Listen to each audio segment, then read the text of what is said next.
I'm gonna start off with Fetterman and the flag.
I'm running to serve Pennsylvania.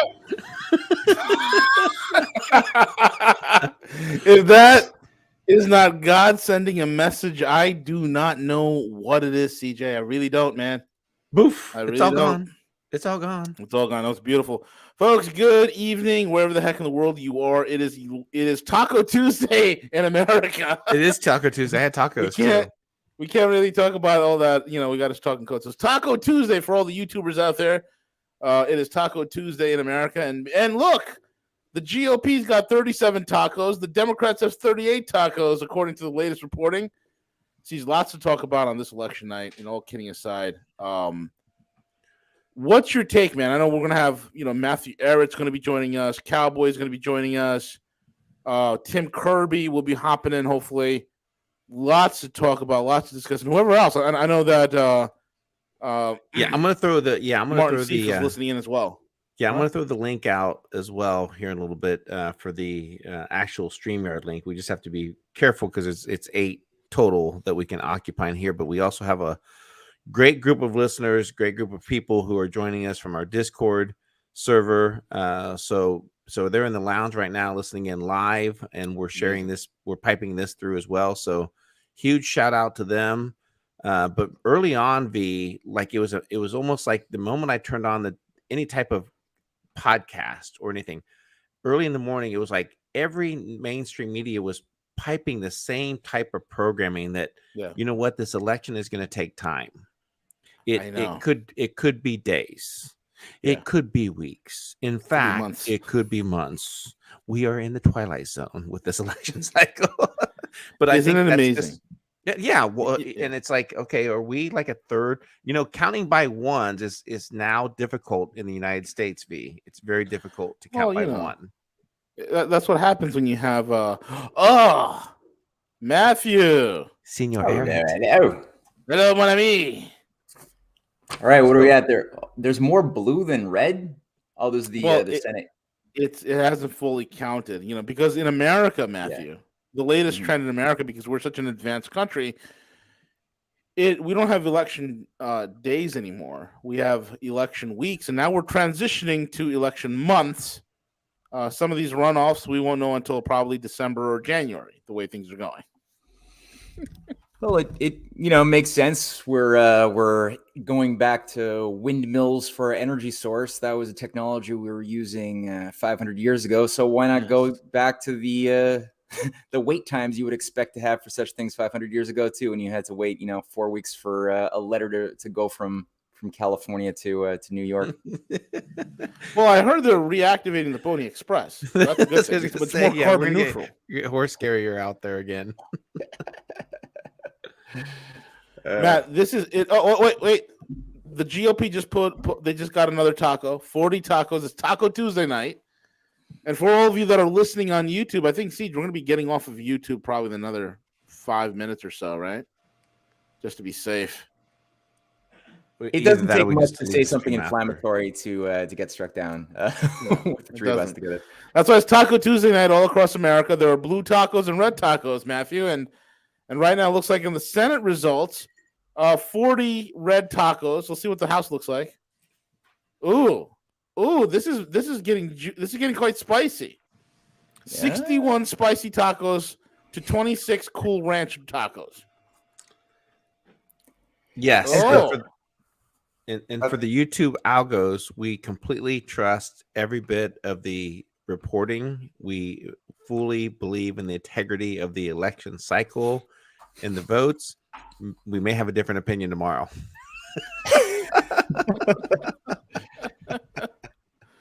And how does this work? I mean, I'm a Canadian, so we do things. I think a little bit differently. There's bad tacos and bad taco making happening all over the Canada and the United States alike. But we do things a little bit differently. Now you have a lot of mail-in ballots, and I was reading a statistic that's had something like 25 million mail-in ballots happen. So are none of these mail-in ballots, they have not been counted yet, or these are just the physical on location people who bought their tacos on location? Well, it's significant. Good, CJ. CJ, you're Mexican. Break down the taco situation. I'll break down the taco story, okay? Because there's significant difference between if you do the chorizo tacos versus the carnitas tacos. Okay, wait a minute. Now you're getting too technical. CJ. Oh, my bad.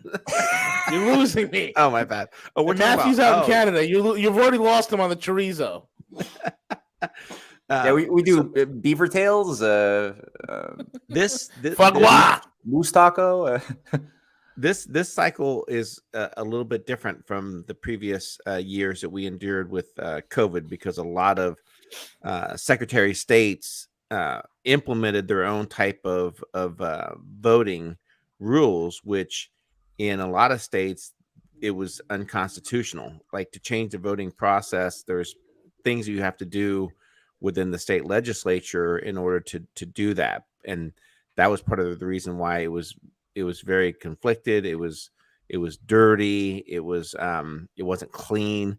In this cycle, they pretty much have deemed that mail-in ballots have always been in place, right? It's existed for people who are, especially with like the military is a perfect example.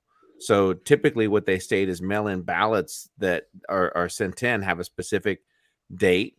They're specifically stamped for that particular individual, and there's a time that those have to be received by. And in most states, those cannot be counted before any of the election polling opens up. So any mail-in ballots, the counting literally started for those this morning at 6 a.m. For most states. So just a high level overview of it, Matthew. That's useful. I appreciate that a lot. I just read somewhere that the one zone that was absolutely declared like an hour ago was Guam, right off the coast of China. Guam. Yep. Guam went Republican for the first time since 1993. Wow. Yep.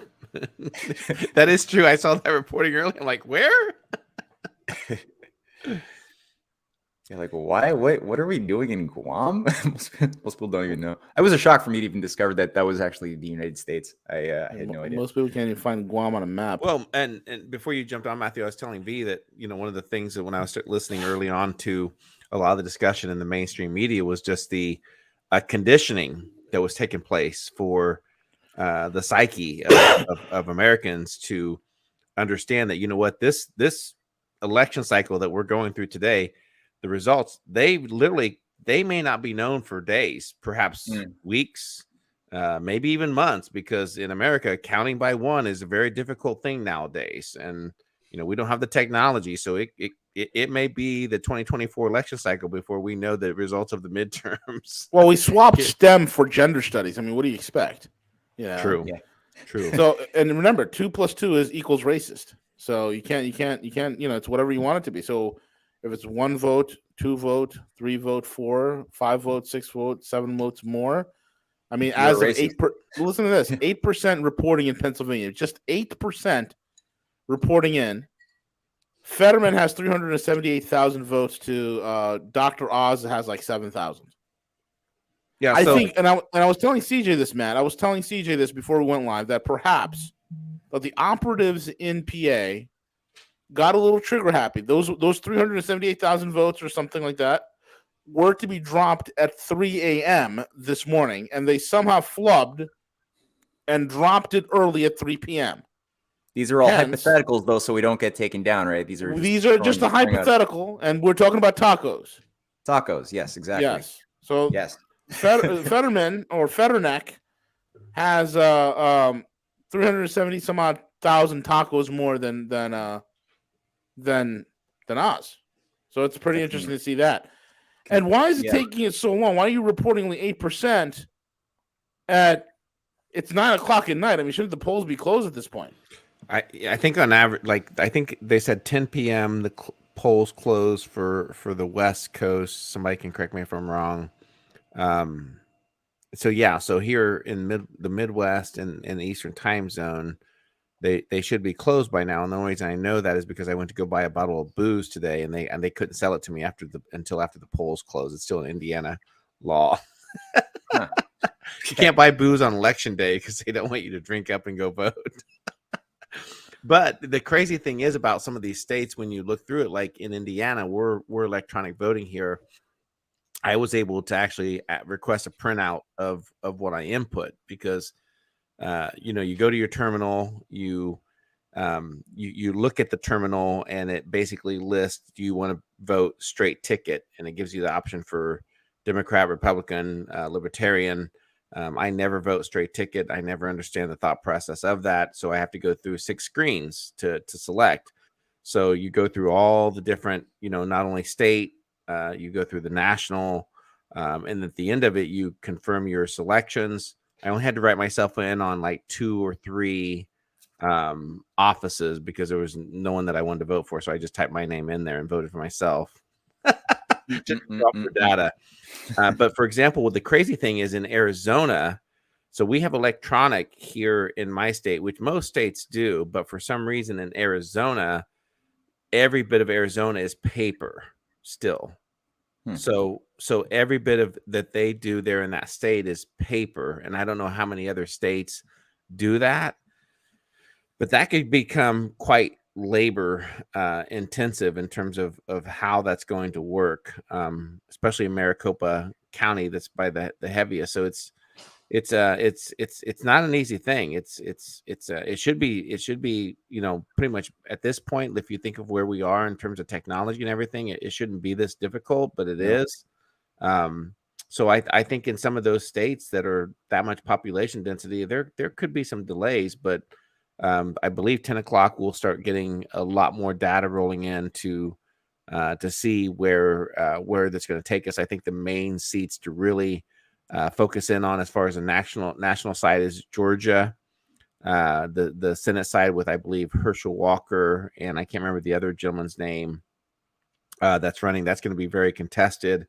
And then also Raphael Warnock. And then also the Reverend Raphael Warnock. And then the other one to really keep our eyes on is Arizona, and that's between Blake Masters and the astronaut. I forget his name, that his wife was shot up at some event. Right. Yeah. That's it.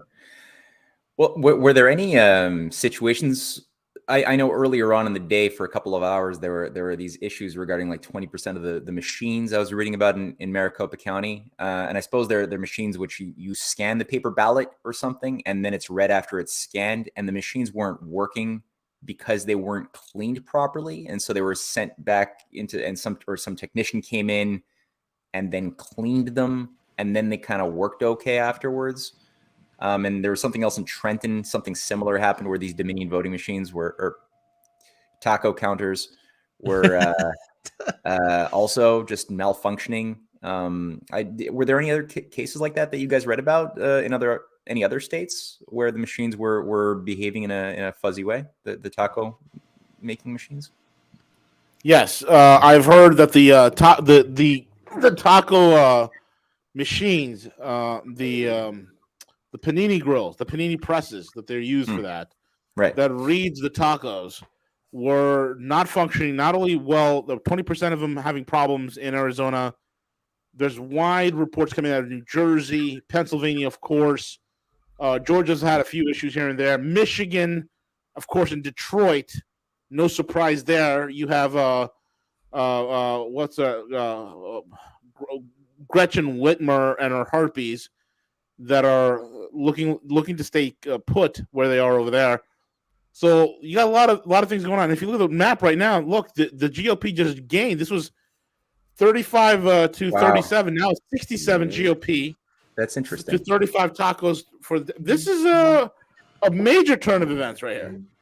Yeah, B, absolutely. if you could click on, is that the House, right? Can you see what the Senate is, if it's shifted in the Senate at all? Sure. Let me go to Senate 40, 30. Senate's close. We knew that Senate's going to be a close one. So let's see what Georgia is reporting right now. They're reporting Warnock. Oh, let me scrooch out of there.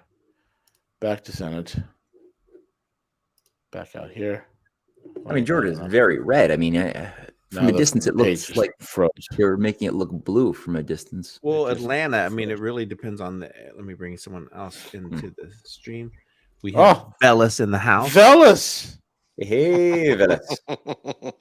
I know Velas has got some input. He's been studying this map like crazy. So The Velas, Dark Raven himself is here. No, I've been drinking bourbon and watching Matthew's documentaries. Okay, that's what I like to do on my free time as well. hang on a second. Let me go get you. I'm gonna go get the bottle of tequila I bought for night. I'll be right back. Oh God! Cool. Did you see the Secret Society documentary yet? No, and I've got it queued up for this weekend.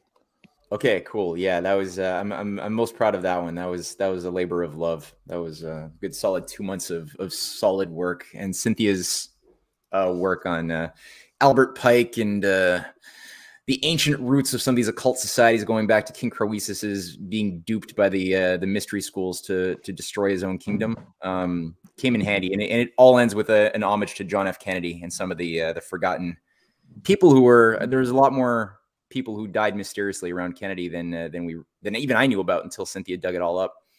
Who were resisting this J. Edgar Hoover thing. That is certainly tequila. That is definitely tequila. CJ is trying to show us a bottle. So typically I'll do a 750 on, just to have, but tonight was a special night, so I got a 1.75. Just Your webcam really does not like that. I know it doesn't. Let me see if I can turn off the. So right now, Raphael Warnock is leading by 51.3% tacos to Herschel Walker's 47. Herschel just went from 46 to 47.1. Velas, your comments on this one. What's your take? What do you see happening here? You got the man with the beluga neck. He has a beluga whale's forehead stuck behind his neck. And if you haven't seen his video, I will show you the video, which is very much a clear sign from God himself. And I don't think Matthew's seen this video either, Matt. Have you seen this video? Are you talking about Fetterman or the Georgia race? No, here we go. Yeah, I knew you were talking about. He looks like a guy who just got out of the joint. Just got out of prison. Watch the flags. Oh, bad omen. It's fine.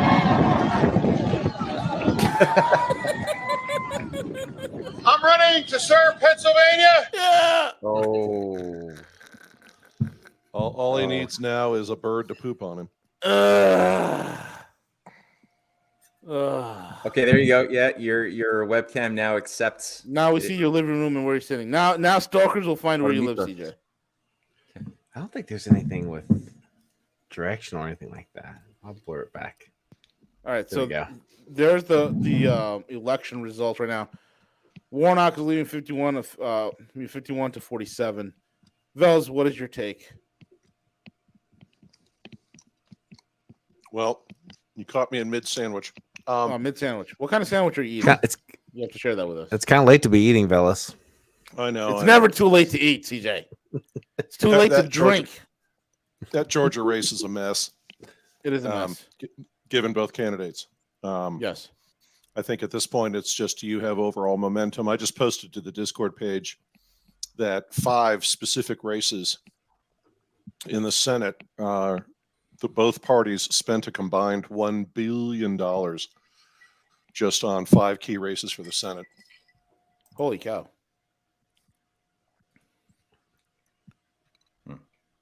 Let's see here. Oh, I thought you choked on your sandwich for a second. Did we lose it? Shit. Call 911. Pennsylvania and Georgia alone accounted for $500 million of the $1 billion figure. And it was, yeah. And it was, it was Herschel, it was Oz and Fetterman, were a huge part of that. Meanwhile, the Donald is threatening he's got blackmail on DeSantis. Wonderful. Oh God, what is his problem? You think it's just a show, or does he? He has. There are some rumors that these guys are he just has a putting small up a show. penis. No, I think, honest to God, he wants to be a what do they call it? A political kingmaker. You know, because it's always about something he can leverage. Of course, but we'll see. Don't you guys remember? Like, don't you remember even like after he left the Apprentice show? Like, and this is like, I excused it for a long time, but like if I had a TV program and the ratings were good and all that, I would let it be, but I would not, I would leave the show. And if someone else took over, do you remember when Arnold Schwarzenegger was hosting The Apprentice and Trump would be like, Arnold's ratings never got to my numbers. His ratings were never as good as mine. My ratings were tremendous. Like, who does tremendous. That? It was fabulous. That's like Obama. That's like Obama type, megalomaniac type personality. CJ, I was trying my very best to become the very best apprentice. Every day I would show up at 6 a.m. and say,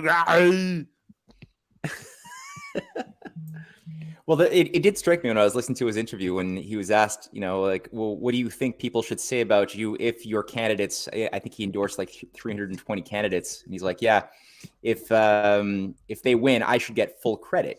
And I was like, what? That's a little bit much. That's a bit heavy. And he said, but in the same measure, if they do win, I know I'm not going to get any credit. And it's like, why are you speaking that way? It just sounds like you have a bit of a chip on your shoulder. Like, that's not that classy. And I do hope all of his candidates win. I do hope that. But at the same measure, it's like, why take such an unclassy approach? Because that's how you get over Trump. I think Gus Demas said it best. All Nancy Pelosi had to do was just smooth talk him and tell him how great he is, and everything would have been fine. Gotten away with murder. Yeah, everything would have been fine. They didn't even have to impeach the guy. Just tell him how wonderful he is. And I think people are right. Ron DeSantis is Trump, who knows how to fight and has none of the baggage. It's incredible. I heard Ron DeSantis took a stand on the DOJ that were just sitting in their so-called observers. Monitors, right? Yep. Monitors, right up. That's how, because when you have power, like, Gus was saying it earlier in our chats, guys, Gus might not come back. He's in love with Italy. That's another thing. We might lose him to Italy. Gee, I don't know why. The scenery, the people, the food, the booze. Yeah. I mean, what could possibly compel you to want to stay there? Yeah, exactly. But he made a point. He's like, when you have power, you use it. You use it. And that's what DeSantis does. He knows how to apply. He knows how to fight these guys on a legal platform, on a legal level. He knows how to, how to do this. Vels, the race with Fetterman and Dr. Oz, what's your take on that? And then I'll swing back to Maddie. Lesser of two evils, but at the After same you take time, a bite out of your pastrami sandwich. No, I've already finished the sandwich. I'm booze now, just straight booze. Straight booze. What do you call it? No, I think it's what you and I and CJ were talking about last Friday.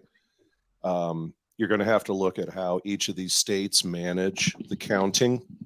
As I was texting with you and CJ this morning, the minute we started seeing New Jersey, Arizona, and Texas having voting machine problems. Yeah. I mean, I almost kind of chuckled on this side of the text message thinking, okay, so that's the angle we're going to go with. So with, crypto, with PA, we're just going to have to see how they're counting it. The Fetterman has already hired, I think, Bill Clinton's attorney for one of the past elections to argue that he should be able to get ballots turned in that have no date on them. Yeah, that's exactly what I told Al. I told Al, I said, listen, when he was running against George back in the whole Florida. You remember that, fellas? The hanging Chad, the hanging by the nail Chad, and the cliffhanger Chad, and all the other kinds of Chads that are out there. I told Al, listen, you got to contest that election. So, I got my best guys working with Fetterman right now, so you ain't got to worry about it, fellas. We got this in the horn, and Hillary's going to be back. Hang on one second, guys. Sound check over in the stream. Is the sound coming through for everyone? I'm seeing some message in there. The sound is off. I hear you solid. I know you are, but the people listening. Oh, sorry, man. I thought you meant us. Oh yeah, I was thinking the same thing. I was like, yeah, you're loud and clear. All right, someone. Okay, you got it back now. I hear you. Okay, cool. That's the, All right, that's the continue, booze continue. talking. Sorry. Yep, there we go. Okay, cool. All right, just want to make sure. Sorry Crypto about that. Go ahead, Bill. Cowboys in the house. Hey, how you guys doing? Hey, we're just Great, yeah. Taco Tuesday, baby. Yeah, it's been fun. I've been watching a lot of the headlines. Of course, I saw a video outside of the Maricopa County, poll center. I don't know if you guys saw that. So it was the reader machines that were not reading, that they had to clean and then They were illiterate. ship out somewhere else because it couldn't read the ballots, right? What it was it's basically 20. There was a machine that doesn't work, and then the ones that do are only quote unquote 75% accurate. But don't worry, you can go ahead and manually fill out your form, and they'll count it, downtown somewhere. It'll all be good. But Sean Penn gave his Oscar to President Zelensky. He did? Oh, jeez. Yes. Well, from one joke of an actor to another. Indeed. Well said, sir. Well, and I also saw Carrie Lake's little video today where none of the voting machines in her district were working. So she went to a more liberal district in Maricopa County to go vote, and they weren't having any problems at all. For those of you who may not be familiar with the layout of the state of Arizona, Maricopa County not just includes the city of Phoenix, but it's pretty much the most populous county and one of the largest counties in the whole state of Arizona. So when you hear things like Maricopa County, I mean, it's not just like, oh yeah, that's a county of which Phoenix is part or whatever. It's like, no, it's it's more than like 2/3 of the population of the state. Mm-hmm. Yeah, Arizona really is. If the votes were counted properly, I believe it would be more of a libertarian stronghold. But it seems to be the center of problems. It seems to be, I don't know, kind of. I don't want to use the term bellwether, but all eyes were on Maricopa County in 2020, weren't they? Yep. Yeah, and as I covered on one of my shows, I had people on the ground that were part of the recount, and yes, you did. I remember you telling me. Yeah, on another show about some forensic cyber people and related that were involved in the recount, and how far down the rabbit hole went, and why that company that did that work filed for bankruptcy, and most of its members now work for other firms because they really raised a heck of a hornet's nest with what they discovered. Arizona is a difficult state. I lived there for a little bit, and it's such a huge transient state. You see a lot of people moving over from California, Colorado, and it doesn't stay the same. Like it's even with my neighbors, and when I lived there for 3 years, I think they shifted out like 2 or 3 times with different houses and everything. The other thing you have to remember too is that, like, when I was there, and this is, mind you, this was probably 10 or 12 years ago, but there was data that was literally showing that that because of the influx of Hispanics into that area, that literally there would be more Hispanic males in the projected next 20 to 25 years than there would be Caucasian. There'd be white. So it's Arizona's it's a tough barometer to get as far as what's going to happen, and then you factor in, you get a lot of transient people moving in from California, into Arizona.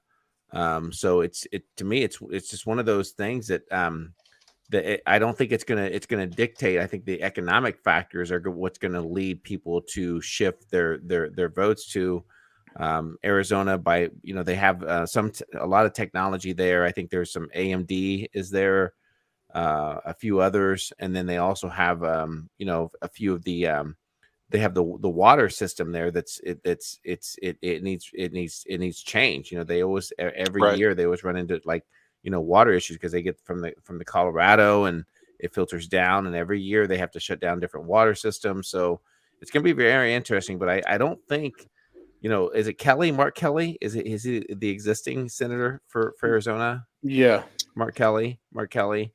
the astronaut. he carried that primarily, because he was an astronaut. His wife that was very tragically, she was shot during that whole election thing that was several years ago. Yep. But I think there's a shift there that's occurring. And when I looked at the latest census poll from with Blake Masters gaining significant numbers on him, that I think they'll pull that out. I see Arizona flipping to red as far as the senators this year. You raise a very good point, CJ, that most, again, unless you've lived in some of these states or their layout because of business reasons for traveling through there. Yeah, Arizona is a heavily service-based economy. So when things are good in the United States, everybody wants to go there to go play golf or go, take vacations and so on. When things are bad, they always take it on the chin, like a Rust Belt state losing a steel mill.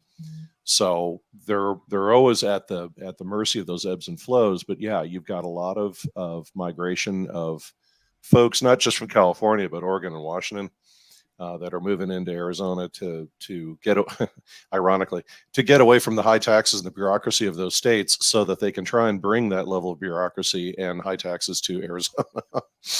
Oh yeah, the wife and I were looking at Arizona when we escaped California, and the water issue was one primary reason why we did not go there.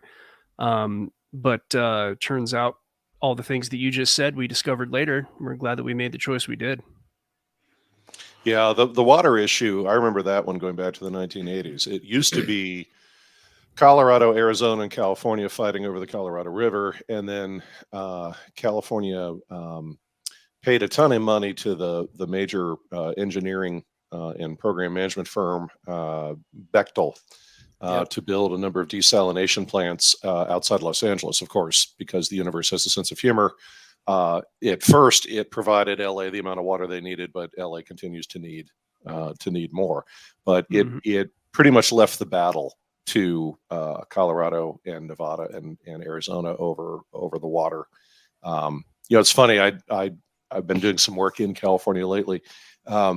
LA metro area has more people in it than some U.S. states.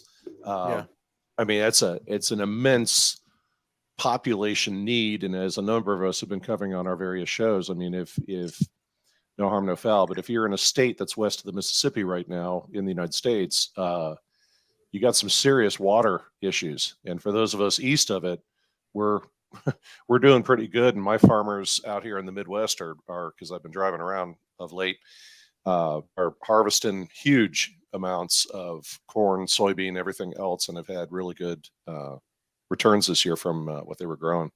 Hey, Illinois remains blue. What are the odds? Yeah, we're up in Idaho. So one of the things up here, first of all, we do have a good amount of water. Supposedly there was a shortage of water, but I mean, not that far from where I live, you can dig down. Whenever they do construction on a new housing tract or anything like that, you're going to see these little artificial lakes in there. And that's because the water table is so high. When they're doing their excavation and they're building the pads and they're taking the dirt from one area, all that area fills in with water. So, right. We have a lot of farmers here that even after the irrigation is shut off from the main source of the Boise Dam, they have wells punched and they can just continue to water. So we're good here, but yeah, the water, Los Angeles, we moved out of that area. Gosh, I think the LA basin's at least 10 million people, if not more, if not multiples of that. And it's just, I don't know. I don't want to digress too far from the election conversation, but let's just say Taco Tuesday. Yeah, let's just say your vote doesn't count over there. That's for sure. Well, but it matters because a lot of these races, we hear the anger of the voting public, and I was amused by. I'm sure you guys saw that the Matthew, in honor of you joining us from the Great White North, the American MSNBC network was bemoaning the fact that of the top issues that most voters were talking about were, things like their pocketbook relating to inflation, costs, violence, etc. And one of the commentators made a comment about, what's sad is the one topic no one's talking about is democracy. Yeah. And all I could think of was, you mean like the elections we're having right now, which is a sign of democracy? God. No, it's such a meaningless word coming out of these people's mouths, eh? Like it's the most mushy, especially considering what has been done in the name of democracy around the world and to the American people itself over the past decades. As if everybody voted to take part in MK Ultra or Project Mockingbird or any other project done democratically to their own people. Well, guys, just want to have a moment of silence here for this cheap beta mail. imitation knockoff white Obama / Juan Guaido wannabe.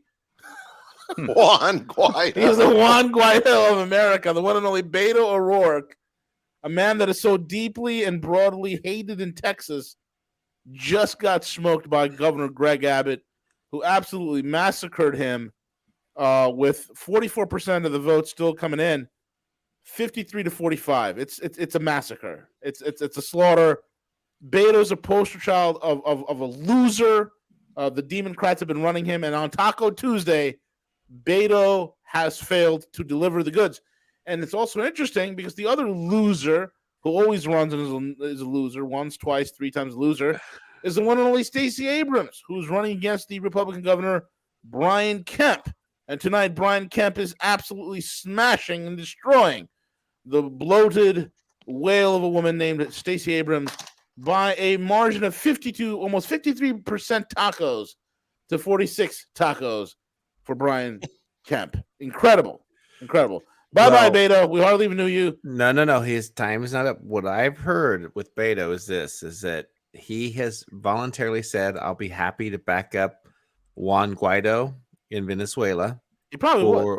Or Zelensky in Ukraine. So that he's Beto looking is at ready. that's a possibility. He's ready. No. He's Most likely Venezuela because he speaks fluent gringo Spanish. His Spanish probably better than mine.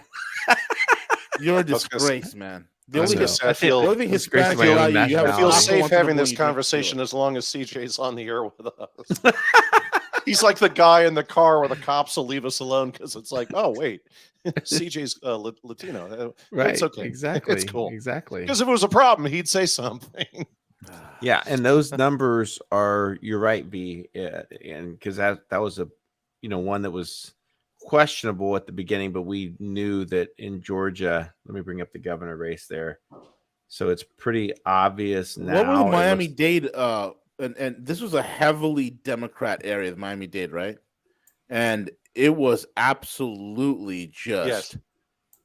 Oh my God. I was just about to bring that up. A number of somebody posted on one of the the news aggregator websites out there, Citizen Free Press and related. They were posting a article showing what's her name? The gal from MSNBC. Yeah, the gasps, exactly. Yeah, here we go. I'll play 20 points. 20 points. I mean, he has biblical power now. Who, Ron DeSantis? Yes. Oh my God, yeah. I'm told we just got Miami-Dade. This is a big one in Florida. Let's take a look at, So let's put this in some perspective. Miami-Dade County has 2.75 million people. In 2016, this was a Democratic county by 30 points. Hillary Clinton won this county by 30 points. Miami-Dade is 70% Hispanic. It began shifting to the Republicans in 2020. Donald Trump only lost it by 7. And look at this. In the mail-in and early vote, which again tends to be more Democratic friendly, Marco Rubio, the Republican, is outright leading in Miami-Dade County by 7 points over Val Demings, the Democratic challenger. In the gubernatorial race, interestingly, we don't have numbers from Miami-Dade County. There they are. Because your computers can't keep up with it. I flipped up to Broward to try to reset it to see if it came in. Yeah, Well, Brian Statler's sitting at home and his girdle just snapped. Can you imagine, though, being a U.S. governor with that much, or Matthew, for your benefit, a Canadian province governor? I hope governors, or do you have a different? Was it provincial governor? provincial We have, governors. we have premiers and Premiers. lieutenant governors appointed by Her Majesty to oversee the democracy. Gotcha. Okay. It's a magistrate at this point. Chuck's Little kingship. Discounts. Chuck's But I mean, kingship. to be a U.S. governor and be looking at billions of dollars of net tax revenue coming in, that you're that cash positive. And now you just had an election in your state where your party and other candidates of your party are winning in margins that no political scientist at the University of Michigan has ever, because that's our big school for political science study. No one at the University of Michigan has ever seen this kind of data before. I mean, the What power is DeSantis doing? Wow. that he had. Well, and this is why, back to our earlier comment, why I think Donald had to go take a shot in his direction, because it's like he in the American political system, it is a head scratcher of a fashion. I mean, it's like, how much mojo he's got like Huey Long, Louisiana 1930s power now. Oh my God. Did God you guys only cover knows what he can do. Did you guys cover how he kept the feds out of the Yes. poll stations Before you joined Okay. us. I mean, again, we're talking about how like DeSantis. I'm thinking what DeSantis did. This is what makes him amazing, right? In the middle of the lockdowns, in the middle of all the the coof hysteria, right? He's the only one that said no. He's the only one that stood up, not only to the ire of Democrat governors and politicians, but also Republican ones, also European ones, also in Australian Sky News, where they were like, "What is DeSantis doing?" All the way to New Zealand, the horse-faced killer with a 99% vaccine, vaccination rate over there in New Zealand, were also throwing DeSantis. They were all gaining on it, and he stood his ground. His state comes out of this with a budget surplus in the billions, in the tens Billions. of billions, right? Tens of billions, hundreds Billions. of billions. Yeah, billions. And now he wins the state by over 20 points. If I was Donald Trump, I mean, you're having a nervous breakdown, because when it comes to governing and where it counts on beating these guys, I mean, man, I mean, if I mean, the ideal ticket would be Trump on international things, Ron on domestic things. You'd have a 1-2 punch, but I that would be a dream team ticket. But I don't know how this is going to go, fellas, and Matt and Cowboy and CJ. Well, I think in part, like, if you take a look at what Trump did when his time in office, let's remember that he brought forth a lot of the conflict with China through his tariffs, right? So how beneficial was that to the United States? Let's also remember that he also removed the United States from the nuclear agreement with Russia during that time period. Two huge geopolitical mistakes, in my opinion. You're right. But let's also remember that Trump championed Operation Warp Speed. Trump. He's the father. I'm the father of the vaccine, CJ. I'm the father of the vaccines. We did a tremendous job. I was very, very much on top of whatever Dr. Fauci was doing. I'm the father of the vaccines. So to me, Trump is a much greater threat to the United States than Biden. And why I say that, here's why I say that, because you have to think through it, okay? Because under the disguise that Trump was better than Biden, that millions of people firmly believe, okay? And he was able to accomplish what I just stated under the disguise that he was the better person. Imagine what he's going to be able to do in 2 years, because people are just going to be demanding a change away from Biden and what he can accomplish through that probably may not be beneficial to our country. In other words, the disguise is the falsehood that change is coming, that change is going to be there. But when you look at history and they're able to overlook that, I just get it just is scary to think that he's the forerunner for the Republican Party in 2 years. And when you take a look at his record, there's really little of anything of significance there to stand by. Look at his appointments. Look at his revolving door within his cabinet.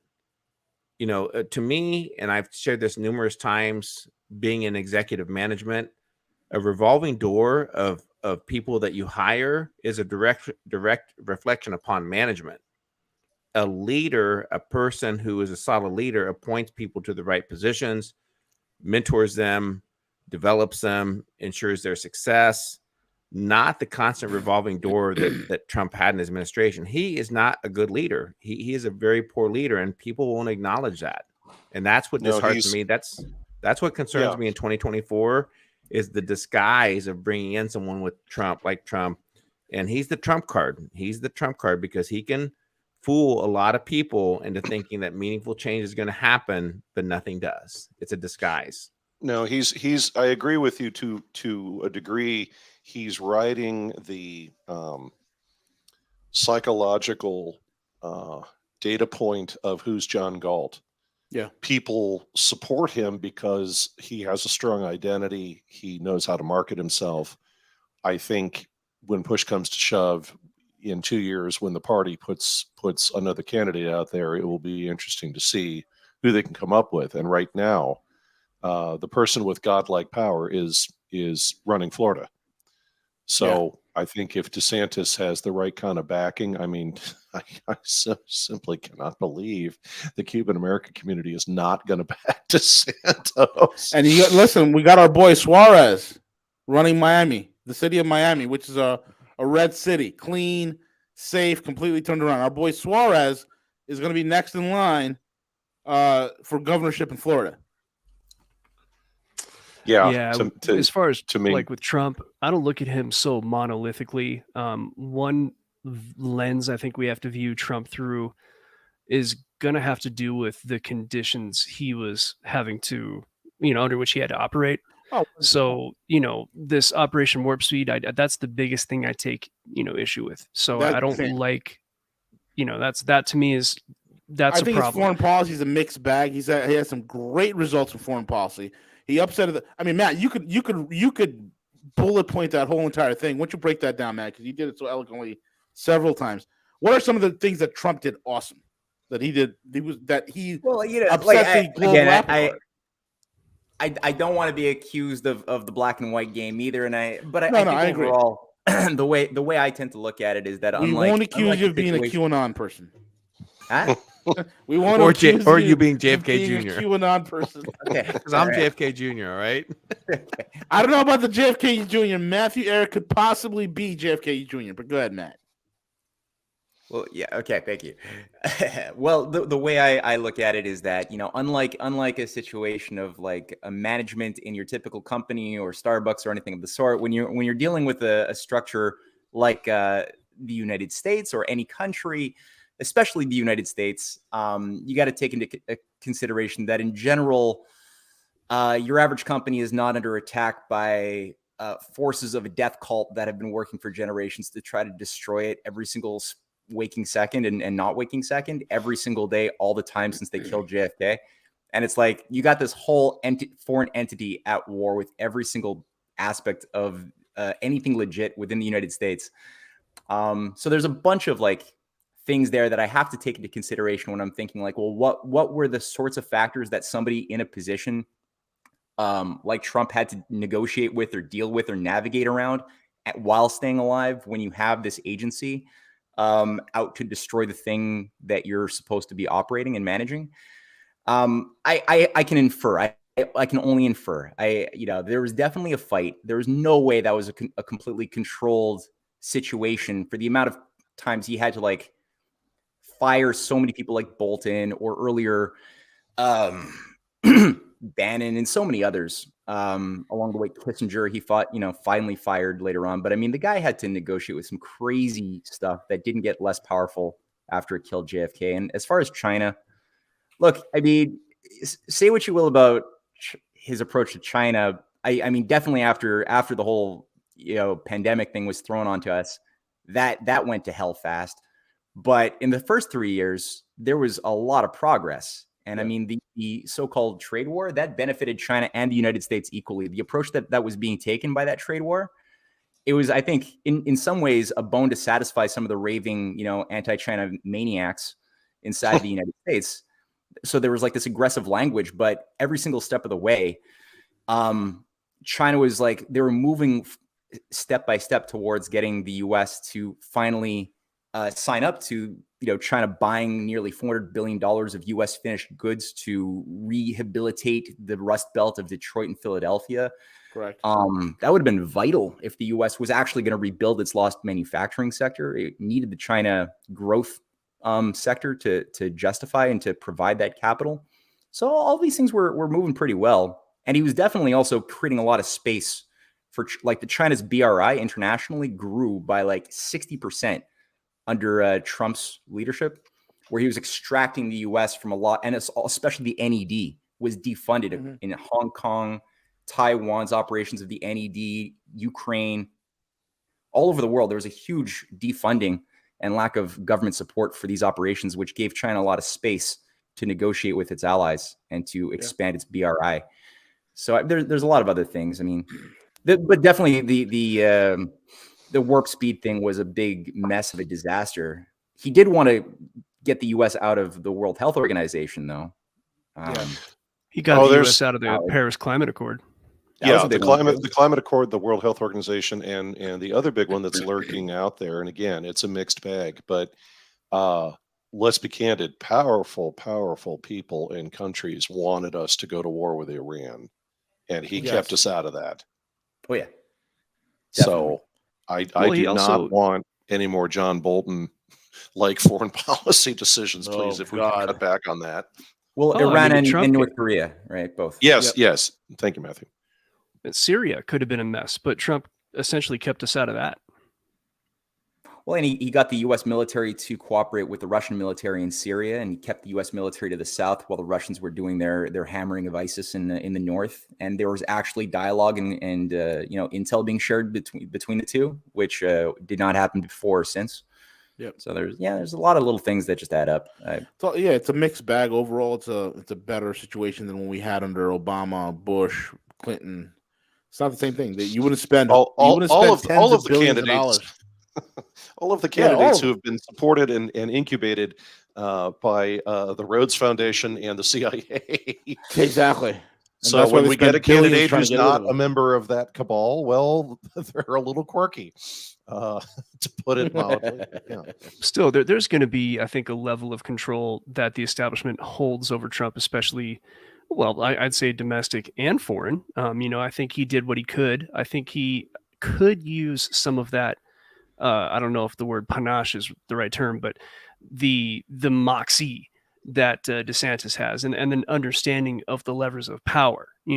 I see DeSantis. He SWAT teamed somebody who was, some woman who's doing the wrong numbers as far as COVID Department of Health. Yeah, they had a Florida Department of Health. I don't see Trump. And this is the thing. Like, I understand. What do we always say? We keep it classy. It's keep it classy. I hate to say it, like taking the high road in politics, that just doesn't work. And I think that I don't think what is the high road? Well, I think the high road is to stay out of politics, honestly. Yeah. Well, true. So if, but just in general, like to me, even the smallest things with him, like let's say any one of us became the president of the United States, would we ever consider putting our son or our daughter or our son-in-law in a high-level position within our cabinet? I would never consider family for any of that. I would differentiate the line, and neither one of them had the credentials to do anything of that. I just wouldn't. I mean, even Dean, when I was an executive, I wouldn't even hire a family member within my own territory that I operated. If a family member said, "Hey, I wanted to work for you, for your company, and I want to do that," I'd say, "Fine, but not in my market. You can go to a different market in a different place and do something different."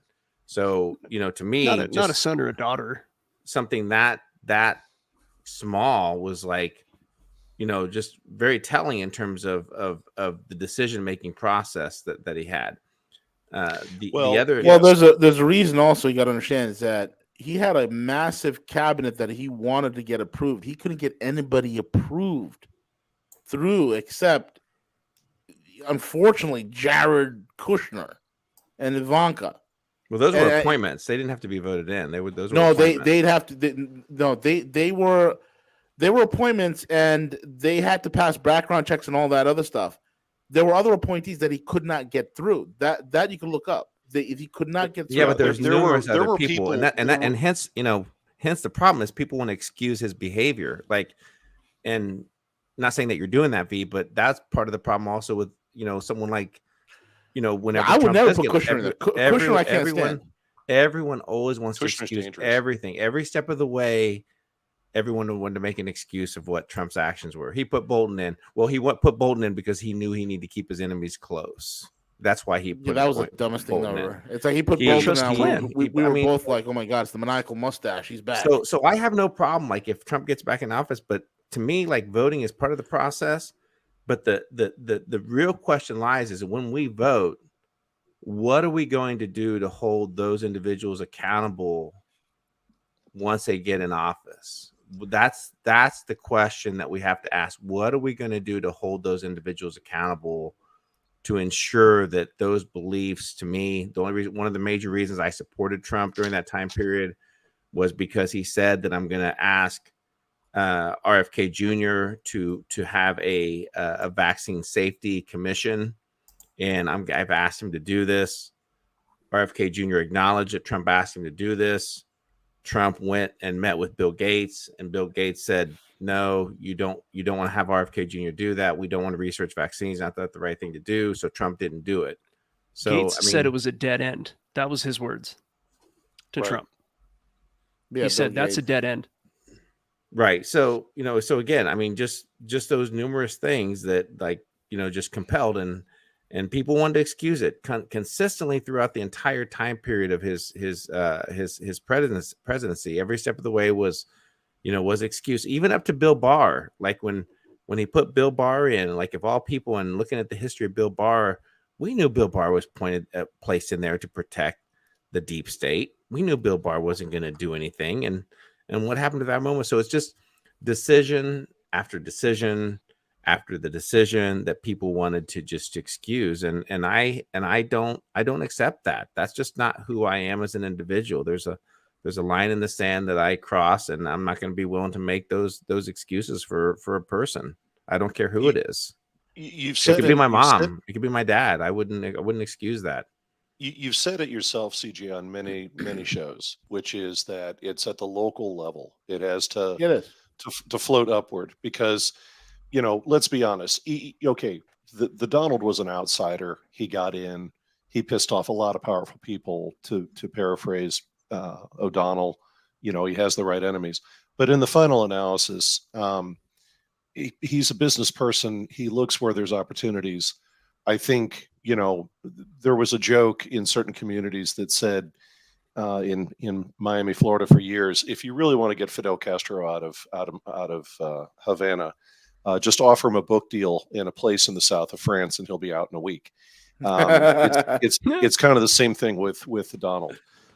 If you give him the what's what I'm looking for? If you give him the adrenaline rush he wants from being a kingmaker for certain elections and being the lightning rod for the party, great. But he cannot run as president again. He can't. And that's just my own personal 2 coins in the pond. There were a lot of things that happened in his administration. We know that. But I've always agreed with your position that it's the local level, it's the pressure from the states going up. And it goes back to what I was talking about a moment ago. I mean, think of the amount of brutal force DeSantis can now. I mean, Could you elaborate on that for us, Velas?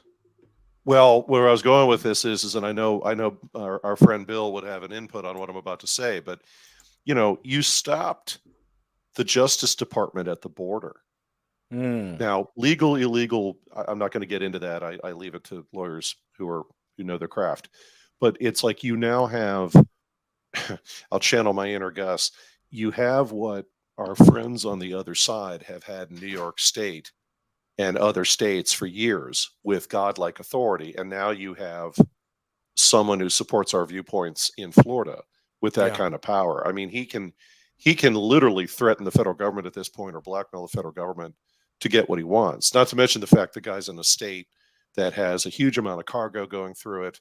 You know, I don't mean to be indelicate, because each state in this country to me is important in its own way, but there are certain realities that Kansas just can't bring the heat in Washington the way Florida can. You have immense money in Florida. You have a very loyal and wealthy group of folks that are allied with the state of Israel living in Florida. We have the Cuban community living in Florida. We have immense numbers of Americans who've moved to Florida and looked around and said, holy God, why didn't we get out of our blue state earlier? I mean, he has the numbers, he has the tax base, he has the revenue. You know, I'm not saying this for hyperbole. He truly does have godlike power now at his disposal. And I do have to wonder what some of his advisors might be advising him to do. I mean, if this was certain governors, I recall back in the 1980s, for instance, there was a certain governor from the state of Ohio who just went to Japan and negotiated with Honda and said, I'm not waiting for the U.S. Trade Bureau to talk to you.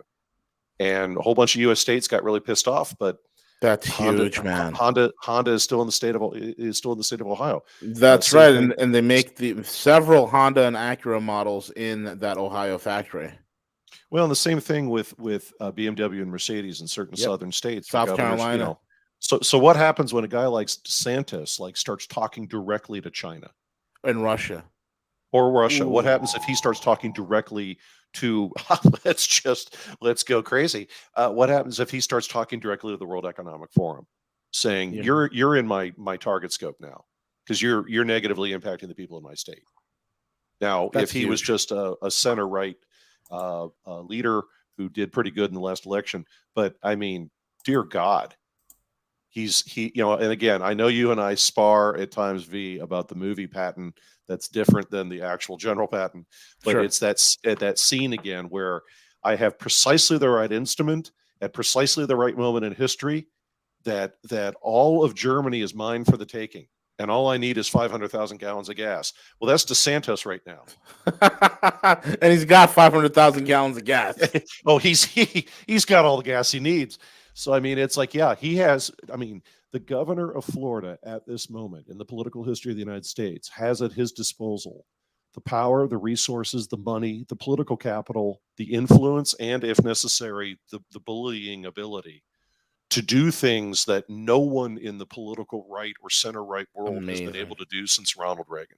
It's an act of God, bro. Wow. Is that limited to, you know, if he's confined to being the governor? I get the feeling if he moves up to the national level, then he will not have such sharp teeth.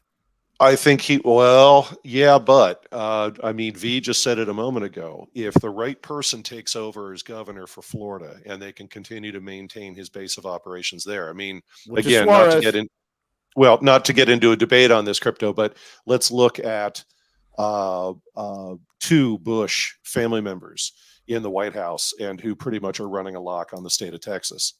I mean, there's a similar dynamic. And you know, much as V often points out on the shows about the dangers of an economy based on not having manufactured goods and solid things that you're producing rather than intellectual outputs.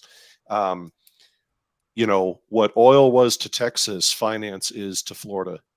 I mean, I've mentioned on my shows a couple of times, I've got a number of friends of mine who do a lot of things down in Florida. You're talking about Venezuela's money that got out before they locked it down. You're talking about Colombia's money. Yeah, Colombia's I just covered this on a show a week or two ago. Nicaragua's money. They've got everybody's money rolling through that state, and money talks. And if like in the economy right now with you know, we've got massive layoffs in the IT industry, which is near and dear to my heart, but any of us in the industry who knew what was going on in California, we've been advising our colleagues for the past 2 years, get out of the industries you're working, unless it's a small business, but get away from the big Silicon Valley firms. They're going to lay literally everyone off. And this is why Twitter Facebook, has been a slaughter. Meta's been a slaughter. Meta lost damn near $1 trillion, man. But what happens when Florida starts investing money in a down economy? Again, this is the favors that he can buy. Got chills. Yeah. I got chills. I need another. got goosebumps now. I gotta go get another drink. I'll be right back.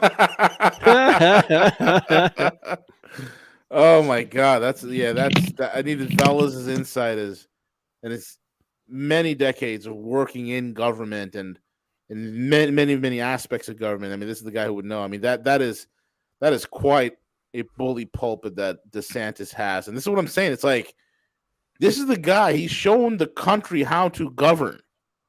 He's shown the country how to govern, and I love it. He knows how to fight. He knows how to fight. Incredible. So, Siege, what is the latest update on the map right now? The election results. Well, it looks like the polls just closed out west, so it's low numbers rolling in so far. But obviously, we're seeing the tabulation so far. It's only like 3,000 votes total. But there we go. The numbers just jumped up again. So it looks like Masters is up on Kelly on early voting, but it's still early. I'm hearing that Fetterman trounced Oz. Is that the case as far as the numbers are concerned? In PA it's only let me see PA right now. So I figure we have a dementia patient as a president. It's like 38% reporting. A stroke victim for Oz just jumped from 7% to 47%. All at once. That's amazing. All at once. Well, because they were not counting, they were not reporting. It's only 38% reporting as of now. When we checked it, when this broadcast started at 9 p.m., it was only 8% reporting. So PA is dragging their feet on the count. Oh, I thought it was somebody just showed up with a bunch of Tupperware full of Does anyone ballots like all at once? Tacos. Does anyone know what states require runoff? Like on the percentages? I know sewage runoff or just election runoff? No. I know that they were talking about it earlier on. Was it C-SPAN or somewhere? CJ, you're correct. There's a couple of U.S. states that if it's too close, there has to be a runoff election. But I think Georgia. I think Georgia's one of them, right? Like Georgia, that they were talking about, like they anticipate a runoff with Walker and the other dude that's in Georgia, that they anticipate that already. And then Fetterman has filed lawsuits in regards to those early absentee voting that were received that were unmarked or something like that. He adamantly believes that everyone's entitled to their vote regardless of who it is, or whether they're alive or dead. Well, yeah. So so they already have attorneys waiting to file suit in those states where it's going to be like really close. And so I think for that reason they're saying that, hey, you know what, they're going to have to do due diligence on that part, and we may see a little bit in delay in the numbers, but unless it's too far reaching. But I think that, like, if you look at PA, for example, it's only 41%. There's still a lot of votes to count there. And the number swing was huge. It was like 10% in less than like 25 minutes for Oz. Yeah. I think who's sneezing? The Wizard of Oz over there, just magically, don't look okay, behind Drew? the curtain. That would be the boy. So we're at so this is what it's going to look like. I think all right, guys, you're taking CJ, your take, and we'll go down the line. CJ, Matt, Velas, Cowboy. Siege, what's your call for the Senate and for the House? Are we looking at Democrats holding the Senate? I think no. I think it's a red wave. I think the Republicans take the House and the Senate. Wow. Whether it's tonight or the next week or two out, I think the sentiment that's there. The Democrats played their hand. They thought the issues were going to be the environment. They thought the issues were going to be trans rights. Roe versus Wade, and it's what who was Bill Clinton's the raging Cajun, who was probably the smartest politician. James Carville. James Carville was probably the smartest political person that has ever lived. It's the economy, stupid. And people are living and seeing and breathing the inflation that's occurring. Many people are awake to this, and they understand that there's no plans. That the Democrats have no plan to counter the inflation. Early on, when energy prices were starting to rise, and they were giving excuses saying that there's very little of anything that an administration can do to reduce energy prices in our country, that was very telling. Like most people saw right through that. They're like, wait a minute, gas was $2.49 a gallon less than a year and a half, 2 years ago, and now we're spiking at $4.99, $5 a gallon. So people vote their wallets, and I think that's going to be the message across the states, that and that's why they're going to refuse this Democratic agenda that's unfolding.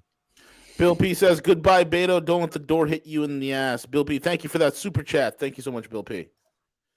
Matthew Errett, your take, sir. Is it the red wave or the blue steel? Well, again, as a foreigner looking in from the outside, from a place that's run in an even crazier manner than the beleaguered republic, I don't know how qualified I am to speak, but I'll share a thought or two. I guess, like it is difficult to read it in the sense that in normal times, I would be immensely confident that it would be a red wave. Obviously, and by normal times, I use that word. The word has gotten quite abused, but I would just say, in the context of an imagined relatively honest election, yeah. That being said, my cynicism has to take a little bit of a backside because or a back seat, because at the same measure, while we have been getting messaging, obviously, from a lot of the Politico, was publishing things yesterday and today saying things like, the 2020 elections, people said had machines, taco machines that were hacked, which is absurd and completely disproven. But that doesn't mean it isn't going to happen this time. And, just putting out little shapers of the zeitgeist, right? Preparing people's minds that it might take, you won't find out for another 8-9 days. And you might think that it was a red wave, but just wait and you'll get the right answer. Like strange language being used. So there's all this messaging implying that something maybe a little more dishonest is underway, as we know there is. Obviously, there must be. We know the nature of the beast. But then when I was looking at like a lot of the even CNN, MSNBC coverage, there was one, I think it was a post on Zero Hedge a few hours ago I was looking at, and they just had a bunch of snippets from different talking head liberal, liars from the mainstream media talking about the elections and how, like one CNN bit had a bunch of experts on talking about just how much, and they're representing the liberal agenda, right? But they're just saying like we completely misjudged this, and where they're looking at the polls regarding people's concerns, and they're like, inflation is 32% of people's, like 32% of the people polled said that inflation is the top issue for them, and then abortion was 27%, and crime and gun issues was like right below that. But they're like, we put 10 times more investments into messaging dealing with abortion, and we completely missed inflation. And they were able to admit how much that they themselves screwed up, and they were misreading the fact that 3/4 of the voters that were polled across, I don't know what their data sets were, their samples, all saw that the economy was in a bad shape. 80% of voters said they were facing hardship because of inflation. A lot of that, like 60%, was like really bad. So, I mean, there's an obvious admission, even on the part of the promoters of this democratic ideology, that they screwed up. They misread the situation. They didn't realize that it is the economy, stupid. That really is what people care about. They don't care about Ukraine. They don't care about issues of whether your child should have a right to have their genitals like surgically removed based on their feelings that they're told to have according to whatever. Anyway, like they totally misread their constituents. So I would like to think that no amount of fraud, taco fraud, could possibly result in overturning that type of momentum. I really hope so. So I would like to say that, God willing, that the governorships in the House and the Senate are going to go red here. I really do hope so.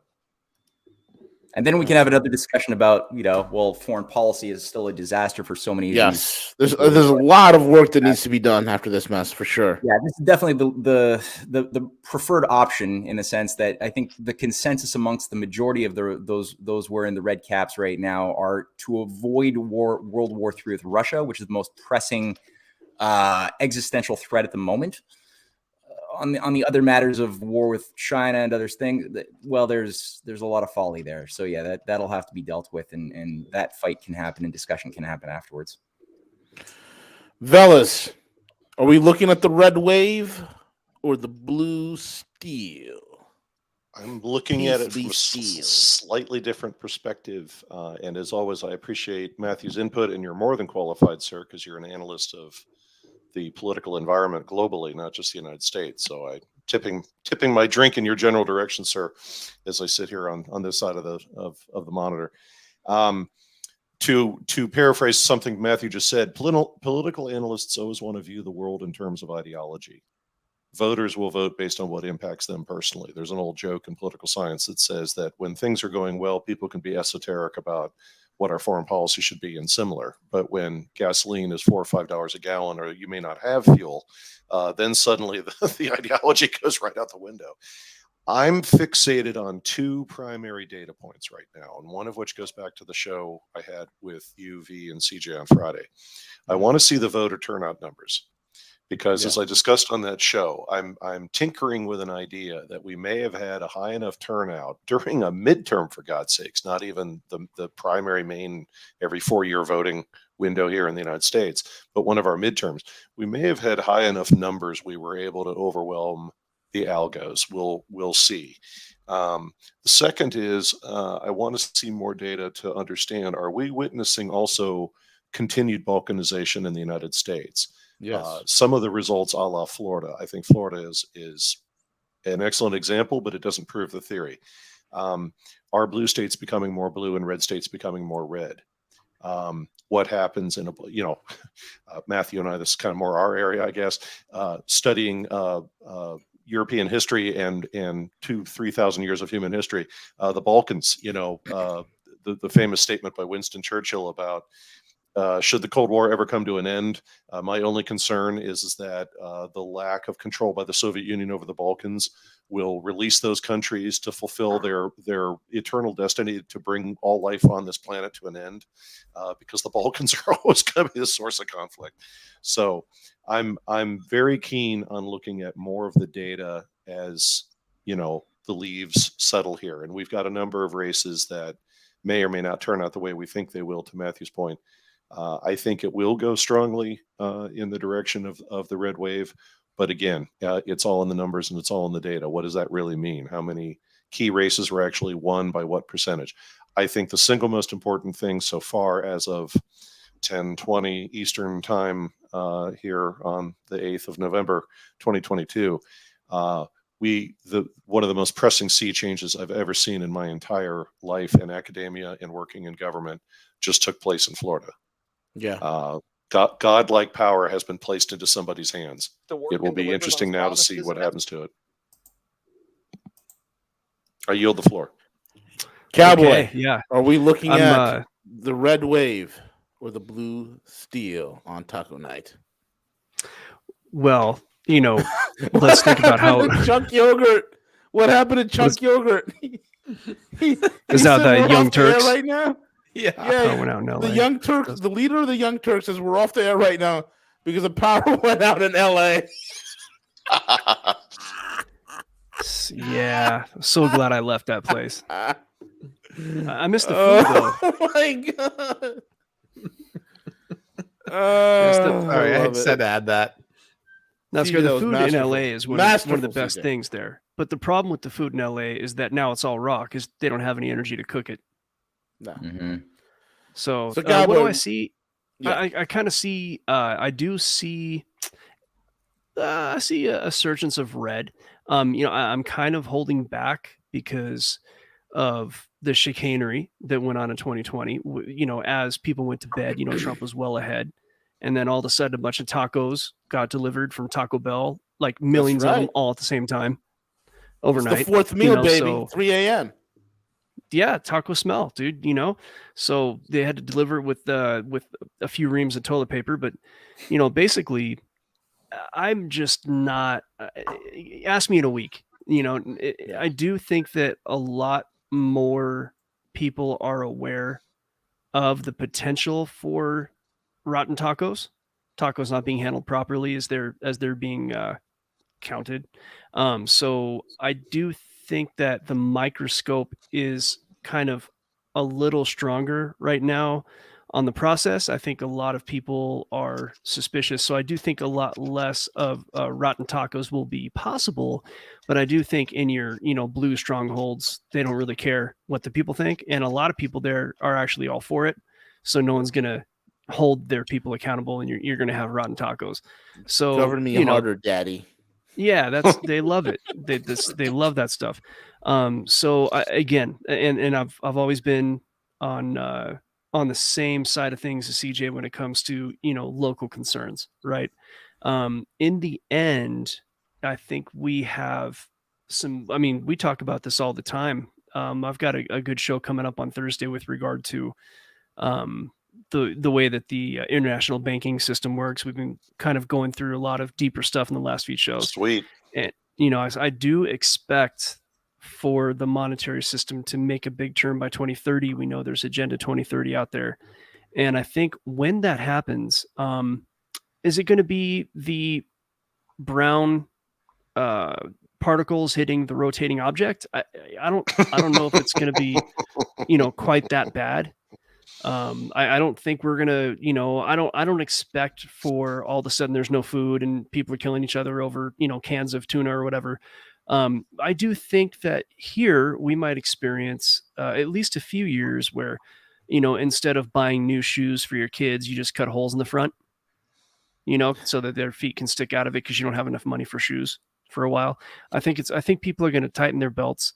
I'm expecting the United States to reindustrialize at some point. Hopefully it's not reindustrialization. I don't want to get too far into what I think we're going to see a major turn. And I think the most important thing we can do to protect ourselves is to focus on what's happening locally. So yeah, sure. We can look at what's happening tonight as the same thing that we saw in the earlier taco deliveries before midnight in 2020, when you saw a lot of red happening. But when we wake up tomorrow and all the tacos get counted over the next week, we might not see quite the red wave that we expected. So Absolutely. That's what I'm, I like the thing with Oz. That's a perfect example. I see a lot of Oz tacos happening, like in key areas. That's what I see. Yeah.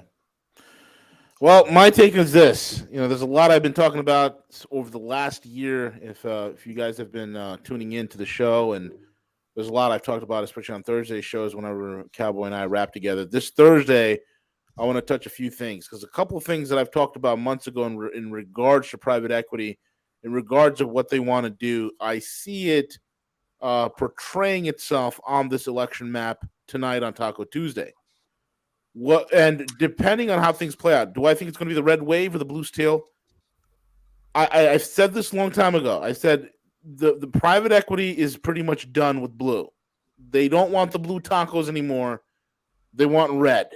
They want fuego. They want the fire. They want the heat. They want to stabilize things, because one thing that private equity does not like is chaos.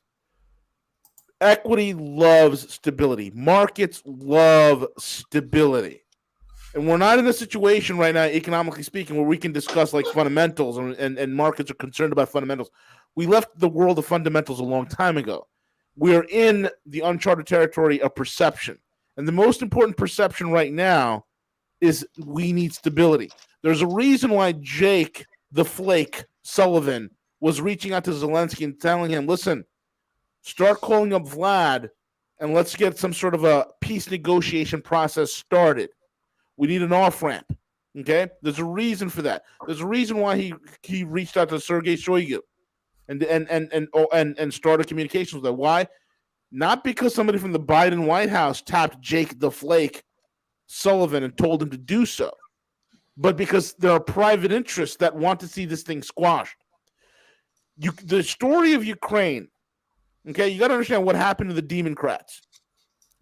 Before this year is out, before 2022 is out, they have lost both Kabul And one thing that I've predicted that they will lose is what? Kiev. They will lose Kiev. Ukraine is going to be something that is a story of between that ran around since 2014 and hit its crescendo in 2022. It is not going to be the main talking point in 2023. Even Alexander Mercurius, our good buddies over there at the Duran, has talked about that as well. And I agree with him. That's my data is reflecting the same thing. Now, how this whole thing plays out is going to be very interesting. And I think on Thursday's show, we always do a financial and market show with me and Cowboy. I want to get into that. Chances are there's going to be some stuff that he's going to say that he never briefed me or talked to me about. And there's going to be stuff I'm going to say that I never talked to him about, and it's just going to gel. It's weird how that happens. So yeah, every time we don't talk before the show. No, we don't. We don't. It's not about wild. that. We talk about BMWs, weightlifting, toxic masculinity. Yeah, exactly. And then all of a sudden, it's like we come together for the show, and boom, So yeah, the Ukraine thing, and I think that one thing about Ukraine is that this has been, among many things, an excuse to get rid of old weaponry that is outdated. Yep. And it's been a money laundering scheme. And I think 100%. I think the latter more so than the former. And I don't think it's been much else. Exactly. So it's going to be interesting. So tonight, folks, I think our consensus for all of us is going to be a red wave. And I think for the Senate, I think the Republicans will take the Senate by a very small margin. The House is definitely a sweep. And I think we picked up a lot more seats in the governorship as well. So we'll see how it happens when we wake up tomorrow morning. Other than that, I have nothing else to say. Siege, do you have anything else to add? Or you want to call it a night, or you want to keep broadcast because I got to hop off? No, I think. Well, no. I mean, yeah, we probably should, but like I think in terms of one thing that we have to consider is once the dust settles and we understand what's going to happen with the House, the Senate is to look at legislation going forward, and I think that's the $1 million question that the Republicans, the neocons have said, hey, you know what? We want to rethink the funds rolling into Ukraine. If we see a pivot from that, if we see that, hey, you know what? Maybe we need to continue spending that money. And why I've always said that, like, this election cycle, to me, I have been the most disconnected from it. A lot of people are saying this is the most important election of our lifetime. I don't think so. I really don't, because I think this is the least important election of our cycle. And why I say that is because fundamentally the world is changing with or without the United States. And neither Republicans or Democrats have the adults nor the understanding of what that change means. We don't understand it. We don't understand how we need to evolve to the multipolar world. We're still looking at things from the scope of Western hegemony. We're still looking at those things. So that doesn't change. Systematically, that doesn't change. You cannot tell me this election cycle that Herschel Walker is going to get up there and be able to intellectually tell you what's happening geopolitically and to encourage Congress and Senate to change course of what's happening, that we need to realign. We need to get involved with China or Russia. What's going to happen is an illusion. What they're going to get up there and what they've already campaigned promises on is that they're going to impeach Joe Biden. I don't want that. As an American, I don't want that. I don't want our time and resources spent on impeaching a dude that's like incoherent, that wears a Depend, that shits himself probably. I don't want that. I'm better than that. I'm much smarter than that. Don't feed me that bullshit. I don't care that the rest of Americans are that dumb that we're going to impeach Joe Biden. We're going to spend the next 2 years. I don't want that. I want to hear tangible things legislatively that we're going to put in place to begin the rehabilitation process of getting America back in tune with the rest of the world, of what that's going to look like. What are we going to do systematically to repair the relationships? And if we don't see that within the first year, then shame on us. Shame on us, because we believed in this process of democracy, that we can have election cycles that are going to bring forth meaningful change.